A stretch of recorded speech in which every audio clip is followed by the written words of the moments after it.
Shalom. I'm Rabbi Davidovich, speaking to you on behalf of the webyeshiva.org, speaking to you from Efrat, Israel.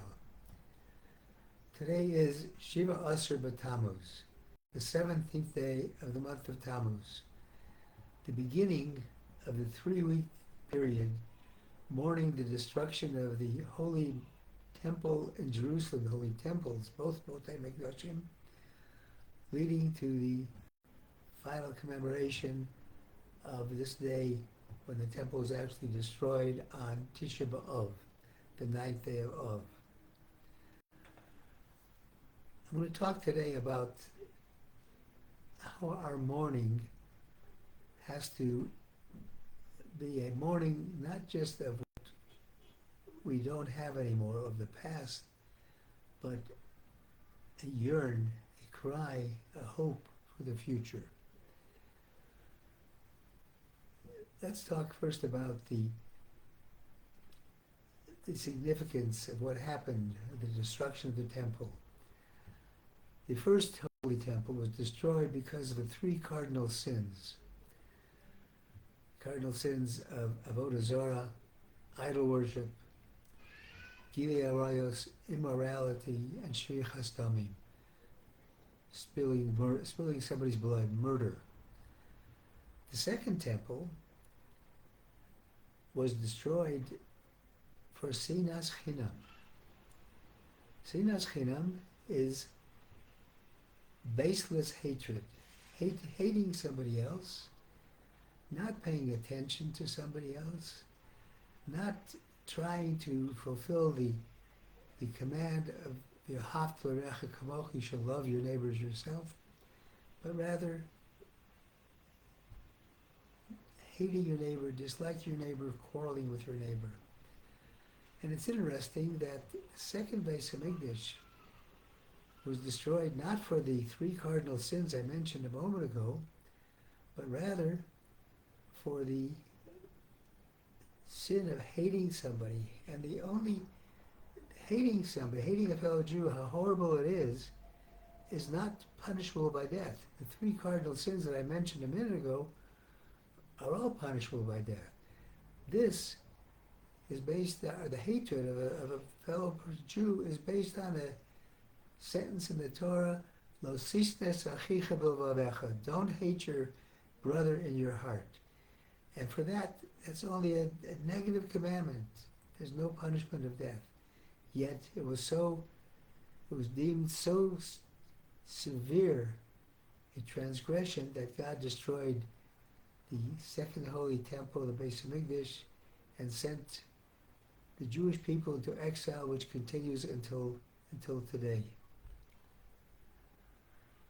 At that time, God really could have destroyed the whole Jewish people, but rather than take it out on the flesh and blood of the Jewish people, he took his anger out on the stones of the Beis Hamikdash.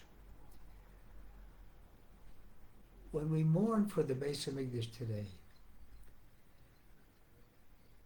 are we really mourning over what was?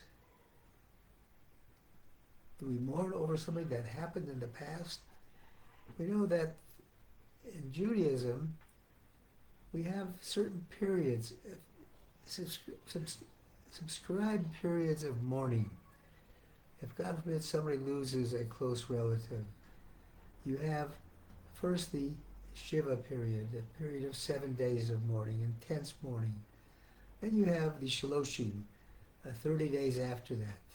And if it's which is less mourning, but it's still mourning. And then after that, if it's for a parent, you have the rest of the year. You mourn for a parent for an entire year. And the purpose of that is to gradually get you back into life and not be stuck in your mourning. But here we are, 2,000 years after the destruction of the second Beis Hamikdash, and we're still mourning. And really what we're mourning for is we're mourning for the fact that we today have not rebuilt the Beis Hamikdash. We have not rebuilt the Beis Hamikdash with the opposite of sinas chinam, with the opposite of hatred of our fellow man, that being love of our fellow man. Loving your fellow man, not speaking lashon hara, saying bad things, negative things about him, but love. Love of your fellow man enables us to build the Beis Hamikdash, and we're mourning because we're not putting these bricks of love to rebuild the Beis Hamikdash. This period is called Bein Hamatzarim, a very difficult period up until Tisha B'Av. And there's an interesting sentence in the Torah. It says, it's in Parashat Shemot, it says, V'haya ki yitzak elai v'shemati ki chanun ani. God says, when one cries to God, God will listen because I am merciful. Rabbi Bachai, he says, Ki chanun ani, I am merciful, meaning, meaning I will receive the requests of every person, even though they're not worthy of it. He says the word chanun comes from the word chinam, free. And the sages have explained that even though a person isn't worthy of God's mercy, nonetheless, God will listen to our cries, to everybody who's crying to Him. The Moshe Rebbe, from Shol Yedidja Moshe, he said, when a person finds himself in a difficult situation, and he strengthens his quality of trust in God, and he believes, he relies that certainly God will have mercy on him, and quickly he will be able to be pulled out of his difficulty and out of his darkness into light. In such a situation, he says, even the time of where you're screaming out to God, right away,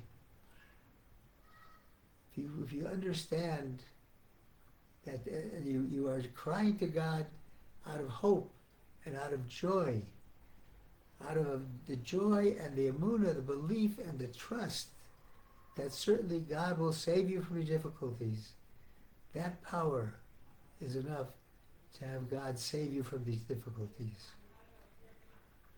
The Ramach says a very interesting thing. He says the cry of the Jew is not a cry of yiush, of giving up, of despair, that there's no hope. He says rather the cry of the Jew is hope. And he teaches us this from what it says in the Torah regarding the daughter of Paro. When she went down to bathe in the Nile with her maidens with her, she saw a basket. It says, Vateres Hateva, she saw a basket, B'toch Hasof, among the reeds, Vatishlach es Hamoso Vatikocha, she sent her handmaiden to fetch it.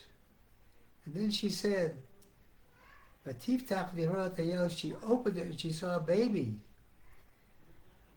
And the baby was crying.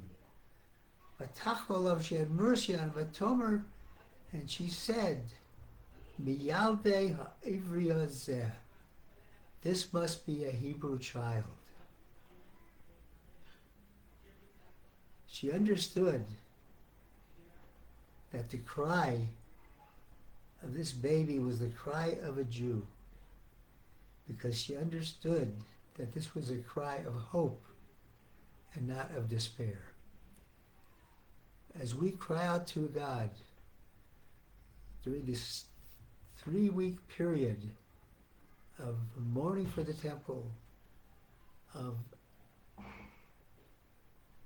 being impatient for the return of the temple, being impatient for the return of the closeness of God that it brought with him, We must remember that our cries should not be of despair.